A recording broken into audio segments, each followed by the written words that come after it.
ಇದೆ, ಒಂದು ಅರ್ಧ ಗಂಟೆ ಅದು ಫ್ಯಾಷನ್ ಶೋ ಕಾರ್ಯಕ್ರಮ. ಅದು ನಮ್ಮ ಊರಿನ ಒಂದು ಸಂಪ್ರದಾಯದ ಪ್ರಕಾರ ಅದು ನಡೀತದೆ. ಅದೇನು ಸ್ಪರ್ಧೆ ಏನಲ್ಲ, ಸುಮ್ಮನೆ ಹಾಗೆ ಒಂದು ನಮ್ಮ ಸಂಸ್ಕೃತಿ ಇರಲಿ ಅನ್ನುವಂಥದ್ದು ಒಂದು ಮುಕ್ಕಾಲು ಗಂಟೆ ಮಾಡ್ರೆ ಅದಕ್ಕೆ ಜನ ಬರ್ತಾರೆ.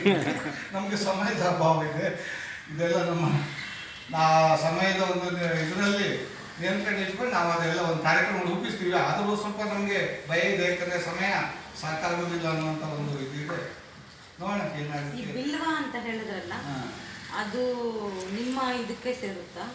ನಮ್ಮದು ಏನು ನಮ್ಮ ಈ ಸಂಘ ಇದೆಯಲ್ಲ, ಇದು ಕಾಸರಗೋಡಿಂದ ಕಾರವಾರ ತನಕ ಇರುವಂಥ ಒಂದು ನಮ್ಮ 4 ಜಿಲ್ಲೆಗಳಿಂದ ಬಂದಂಥ ಬೆಂಗಳೂರಲ್ಲಿ ಮೂಲತಃ ನೆಲೆಯಾಗಿ ಇಲ್ಲಿ ಇದ್ದವರಿಂದ ನಾವು ಸದಸ್ಯರು ನಾವು ಆಯ್ಕೆ ಮಾಡ್ಕೊಂಡಿದ್ದೀವಿ. ಅದರಲ್ಲಿ ಜಾತಿ ವ್ಯವಸ್ಥೆ ಏನೂ ಇಲ್ಲ, ಯಾವುದೇ ಧರ್ಮ ಇಲ್ಲ, ಯಾವುದೇ ಜಾತಿ ಇಲ್ಲ, ಯಾವ ಜಾತಿ ಬೇಕಾದ್ರೆ ಧರ್ಮದವರು, ಬಟ್ ಮೂಲ ಕರಾವಳಿಯವರು ಆಗಿರ್ಬೇಕನ್ನೋದು ಒಂದೇ ಒಂದು ನಮ್ಮ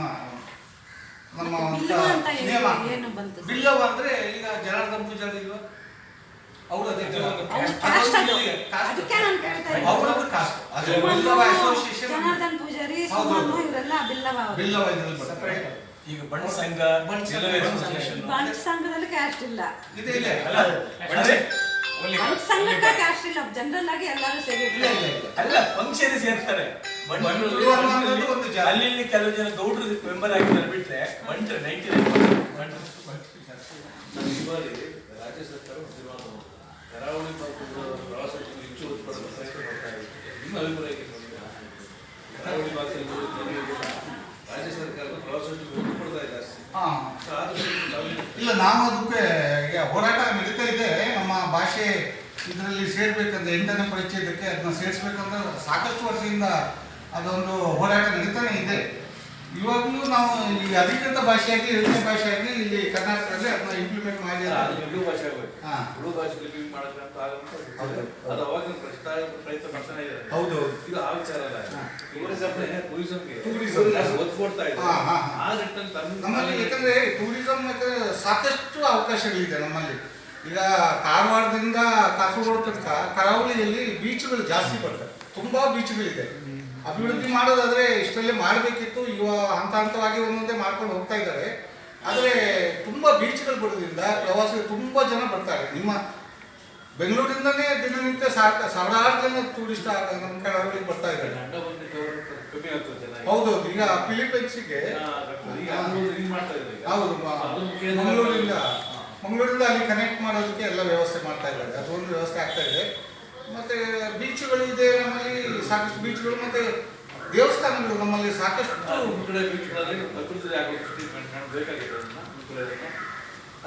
ಅಲ್ಲ, ಇನ್ನೂ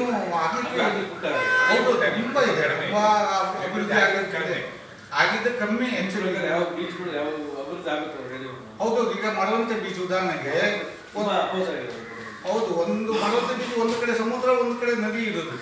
ಅದನ್ನ ಮಾಡಿದ್ರೆ ಎಲ್ಲೆಲ್ಲಿಂದ ಅಂತಾರಾಷ್ಟ್ರೀಯ ಪ್ರವಾಸಿಗರು ಬರೋಕ್ಕೆ ಸಾಧ್ಯತೆ ಇದೆ. ಅಷ್ಟು ಒಳ್ಳೆ ಬೀಚ್ ಅದು. ಅದನ್ನ ಇಂಪ್ರೂವ್ ಹಂತವಾಗಿ ಮಾಡ್ತಾ ಇದ್ದಾರೆ. ಆದರೆ ಈ ಕಡಲ್ ಕೊರೆತ ತುಂಬಾ ಕಡೆ ನಮ್ಮ ಕಡೆ ತೊಂದರೆ, ತುಂಬಾ ಜನರಿಗೆ ತೊಂದರೆ ಆಗ್ತಾ ಇದೆ. ಅತಿಯಾದ ಮಳೆಗಾಲದಲ್ಲಿ ಅಂತೂ ತುಂಬಾ ಜನ ಸಮಸ್ಯೆ ಅನುಭವಿಸ್ತಾ ಇದ್ದಾರೆ. ಒಂದು ಹಂತದಲ್ಲಿ ಒಂದೊಂದೇ ಹೋಗ್ತಾ ಇದೆ. ಒಂದೊಂದು ಸರ್ಕಾರ ಬಂದಾಗ ಅವರುಗಳ ಯೋಜನೆ ಪ್ರಕಾರ ಅದನ್ನ ಮಾಡ್ತಾ ಹೋಗ್ತಾ ಇದ್ದಾರೆ. ನೋಡ್ಬೇಕು ಎಲ್ಲಿ ಹೋಗಿ ಇದಾಗುತ್ತೆ. ಬಟ್ ಪ್ರವಾಸಕ್ಕೆ ಒಳ್ಳೆ ಅವಕಾಶ ನಮ್ಮ ಕಡೆ ಇದೆ. ಯಾಕಂದ್ರೆ ಧಾರ್ಮಿಕ ಕ್ಷೇತ್ರಗಳು ಇಲ್ಲೆಲ್ಲೂ ನೀವು ನೋಡಿದಾಗ ಕರ್ನಾಟಕದಲ್ಲಿ ಹೆಚ್ಚಿನ ಕೆಲವು ಕಡೆ ಇರ್ಬೋದು, ಹೆಚ್ಚು ಅನ್ನದಾನ ನಡೆಯುವಂಥ ಕ್ಷೇತ್ರಗಳು ನಮ್ಮ ಕರಾವಳಿಯಲ್ಲಿ ಧಾರ್ಮಿಕ ಕ್ಷೇತ್ರಗಳಲ್ಲಿ ಜಾಸ್ತಿ. ಬೇರೆ ಕಡೆ ತುಂಬ ಕಮ್ಮಿ. ನೀವು ತಮಿಳುನಾಡಿಗೆ ಹೋದ್ರೆ ಸಿಗೋದೇ ತುಂಬ ಅಪರೂಪ. ಈಗ ಬೇರೆ ಸ್ಟೇಟ್ ಬೇರೆ ಕಂಟ್ರಿ ಬರ್ತಾರಲ್ಲ, ನಮ್ಮ ಕಡೆ ನಿಮ್ಮ ಕಡೆ ನೋಡಿ ಯಾವ ಕಂಟ್ರಿ ಅನುಕೂಲ ಆಗುತ್ತಲ್ಲ ಅದು ಬೇರೆ ದೇಶದವರು ಸಂದೇಶಕ್ಕೆ ಅವ್ರಿಗೆ ಅನುಕೂಲ ಆಗುತ್ತಾರೆ. ಹೌದು, ಯಾಕಂದ್ರೆ ನಮ್ಮ ನಿಮ್ಮ ಕನ್ನಡ ಮೂಲ ನಿಘಂಟು ಇದಾಗಿದ್ದರೆ ನಮ್ಮ ಮಂಗಳೂರಲ್ಲಿ ಕಿಟ್ಟಲ್ ಇದರಿಂದ ಅಲ್ಲಿಂದ ಆಗಿದೆ. ಆದರೆ ಆ ರೀತಿ ನಮ್ಮದು ಪೋರ್ಚುಗೀಸರಿಂದ ನಮ್ಮ ಉಳ್ಳಾಲ ರಾಣಿ ಹಬ್ಬದಿಂದ ಅಲ್ಲಿಂದ ನಮ್ಮ ಇದು ಡೆವಲಪ್ ಆಗ್ತಾ ಬಂದಿದೆ. ಓಡಾಟಗಳೆಲ್ಲ ಪ್ರಾರಂಭ ಆಗಿದ್ದು. ಆಮೇಲೆ ಆ್ಯಕ್ಚುಲಿ ನಾವು ನಿರೀಕ್ಷಿಸಿದಷ್ಟು ಆಗಿಲ್ಲ. PMI ಅವರೆಲ್ಲ ಇದ್ದಾಗ ರೈಲ್ವೆ ಇದೆಲ್ಲ ಇದಾಗಿದ್ದು ಬಿಟ್ಟರೆ ಆಮೇಲೆ ರೈಲ್ವೆ ಯೋಜನೆ ಎಲ್ಲ ಬಿಟ್ಟು ಆಮೇಲೆ ಜಾರ್ಜ್ ಫರ್ನಾಂಡಿಸ್ ಅದಕ್ಕೆ ಬಂದು ಅದಕ್ಕೆ ಮತ್ತೆ ಕೊಂಕಣ ರೈಲ್ವೆಗೆ ಪುನರುಜ್ಜೀವನ ಕೊಟ್ಟರು. ವಿಜಯ ಬ್ಯಾಂಕ್ ನಮ್ಮ ಬ್ಯಾಂಕಿಂಗ್ ಕ್ಷೇತ್ರ ಎಷ್ಟು ಈಗ ಎಲ್ಲ ಬಿಟ್ಟು ಹೋಗ್ತಾ ಇದೆ. ಕೊಡುಗೆ ಅದು. ವಿಜಯ ಬ್ಯಾಂಕ್ ಬಿಟ್ಟು ಹೋಯ್ತು, ಸಿಂಡಿಕೇಟ್ ಬ್ಯಾಂಕ್ ಬಿಟ್ಟು ಹೋಯ್ತು, ಎಲ್ಲ ನಮ್ಮ ಕೈ ಬಿಟ್ಟು ಹೋಗ್ತಾ ಇದೆ.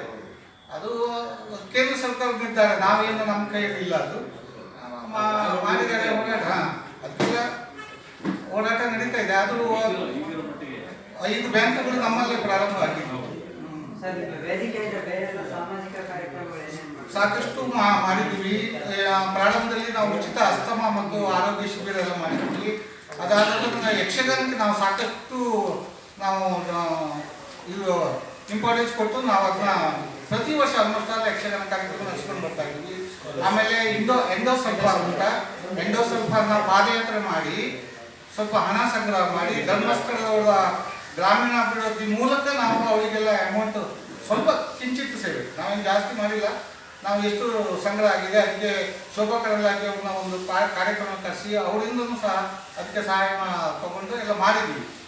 ಅದು ಆಮೇಲೆ ಪ್ರತಿ ವರ್ಷ ಶೈಕ್ಷಣಿಕ ಪ್ರತಿಭಾ ಪುರಸ್ಕಾರ ನಾವು ಬರ್ತಾ ಇದ್ದೀವಿ, ಪ್ರತಿ ವರ್ಷ ಮಾಡ್ತೀವಿ. ಆಮೇಲೆ ಕೌಟುಂಬಿಕ ಒಕ್ಕೂಟ ನಾವು ಪ್ರತಿ ವರ್ಷ ಆಲ್ಮೋಸ್ಟ್ ಪ್ರತಿ ವರ್ಷ ಬೆಂಗಳೂರಿಂದ 3 ಕಿಲೋಮೀಟರ್ ಹೊರಗಡೆ ಒಂದು ಪ್ರವಾಸ ಹೋಗುವಂಥ ಕುಟುಂಬ ಸಮೇತ ನಾವು ಹೋಗ್ತಾ ಇದ್ವಿ. ಆಮೇಲೆ ಕೊರೋನಾಕ್ಕೆ ನಾವು ಇದು ಕೊಟ್ಟಿದ್ದೀವಿ, ಕಿಟ್ ವ್ಯವಸ್ಥೆ ಎಲ್ಲ ಮಾಡಿದ್ದೀವಿ ನಮ್ಮ ಸಂಘದಿಂದ. ಆಮೇಲೆ ಕ್ರೀಡಾ ಮತ್ತು ಸಾಂಸ್ಕೃತಿಕ ಇದಕ್ಕೆ ನಾವು ಪ್ರತಿ ವರ್ಷ ಮಾಡ್ತಾ ಬರ್ತಾ ಇದ್ದೀವಿ ಈ ಸ್ಪರ್ಧೆಗಳು. ಕರಾವಳಿ ಮೀನುಗಾರಿಗೆ ಏನು ಸವಲತ್ತು ಕೊಟ್ಟಿದ್ದಾರೆ ನಿಮ್ಮ ಕಡೆ ಅವತ್ತಿನ? ಸರ್ಕಾರ ಮೀನುಗಾರಿಕೆ ಅಲ್ಲ, ಏನೇನು ಸಂಘಟನೆಗಳು ಏನೋ ಒಂದೇ. ಹೌದು. ಎರಡು ಒಂದೇ. ಆ ನಿಟ್ಟಿನಲ್ಲಿ ನಾವಿಲ್ಲಿ ನಾವು ಜಾತಿ ಧರ್ಮದ ಮೇಲೆ ನಾವು ಯಾವ ಕಾರ್ಯಕ್ರಮಗಳನ್ನು ರೂಪಿಸಲಿಲ್ಲ, ನಾವು ಮಾಡೋದು ಇಲ್ಲ. ಅಂದರೆ ನಮ್ಮ ಎಲ್ಲರೂ ಸೇರಿ ಮಾಡುವ ರಜತ ಮಹೋತ್ಸವಕ್ಕೆ ಎಷ್ಟು ಖರ್ಚು ಮಾಡ್ತಿದ್ದೀರಾ? ರಜತ ಮಹೋತ್ಸವಕ್ಕೆ ನಮ್ಮ ಇದ್ರ ಪ್ರಕಾರ 12 ಲಕ್ಷ ಖರ್ಚಾಗುವ ಸಂಭವ. ಹೆಂಗೆ 12 ಲಕ್ಷ ಫೈನಾನ್ಸ್ ನಾವೆಲ್ಲ ಒಂದು ಇದು ನಮ್ಮ ಸ್ಮರಣ ಸಂಚಿಕೆ ಮುಖಾಂತರ ಜಾಹೀರಾತು ಸಂಗ್ರಹ, ಮೇಜರ್ ಅದೇ ನಮ್ಮದು ಜಾಹೀರಾತು ಸಂಗ್ರಹ.